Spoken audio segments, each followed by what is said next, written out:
guest has stepped into an historic role to lead Indigenous Relations now at Dalhousie University. John R. Syliboy has been named the university's first vice-provost of Indigenous Relations. John's a proud Ilnu from the Millbrook Mi'kmaq community in Nova Scotia and a nationally recognized advocate, too, for Two-Spirit and Indigenous LGBTQIA+ communities, and joins me on the show. Welcome back, John R. Syliboy. Well, Aline.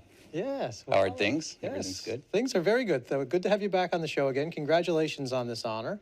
What does it mean to you personally and to your community to have this new role? The VPIR role has been in the making for some time now for Dalhousie University. And so I was aware about the position coming down for some time now, being involved with Dalhousie in various ways, through research or through engagement or through advisory or some side of community. Going back 20 years in some certain... Yes. And so some way or another, I've been involved with different projects. And so years ago, when I knew about that, we were advocating for the role. I was coming from the Indigenous side of the community saying that we need this role. Mm-hmm. Mainly because we need to look at how we can go into the next phase of addressing, let's say, truth and reconciliation with the calls to action. Yeah. In addressing, let's say, MMIWG2S, calls to justice. Let's say anything that has to do with the United Nations Declaration of the People, Indigenous People's Rights, for example, mm-hmm. or UNDRIP. And outwardly expressing support for the community, Indigenous people around the region, Ulnoog in Nova Scotia, the Wabanaki, for example, and all the nations involved. Mm-hmm. So it's a real opportunity, I think, to look at it as the inaugural role, but really it's been long in the making with a lot of support from the community. You mentioned reconciliation there. We don't have a whole lot of time to get into everything, but on that topic, what does that look like on a university campus and through a university lens from where you sit?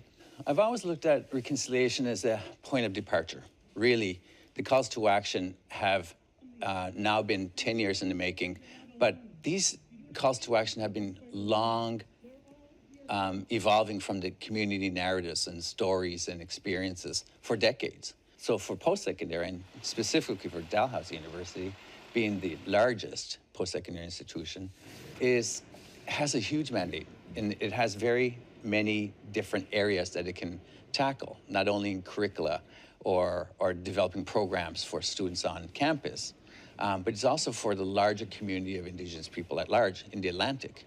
And so there are areas in health, there are areas in research, mm-hmm. there are areas in hiring staff, for example, and more faculty, and pathways for students going into post-secondary education.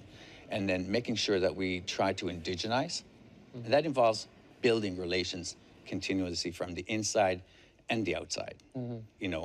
That's the VPIR's role in this sense. Yeah.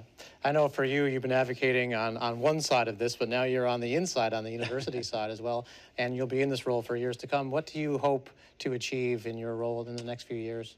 I've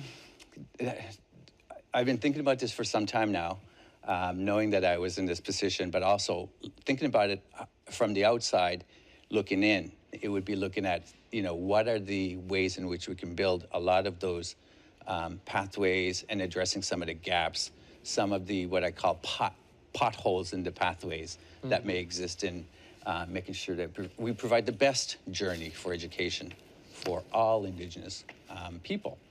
But also place of space, Dalhousie, coming into our space, mm-hmm. and not only welcoming people, but also addressing people's needs in that space. And so that may be cultural, spiritual, mental, emotional. But it's also, it's beyond the cognitive part of what learning is. It's also the giving, the teaching. And so that's a big process in itself. And looking from the inside now going inwards on campus, then I'm looking at it from a different lens again. And I'm saying, well, what are the values that I bring from our community?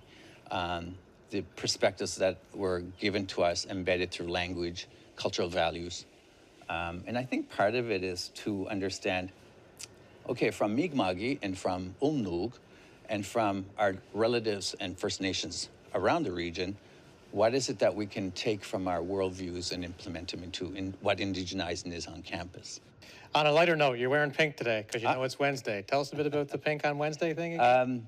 So I've just come off the International Day of Pink tour across Canada, and part of it was to look at the role of Two-Spirit people in the larger context of being Canadian or being part of the queer community, for example. Yeah. So wearing pink is one of those things that we were looking at.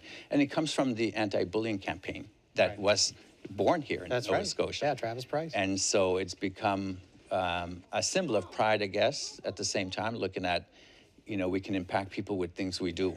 And just wearing pink and, and representing that symbol on that Wednesday is part of that.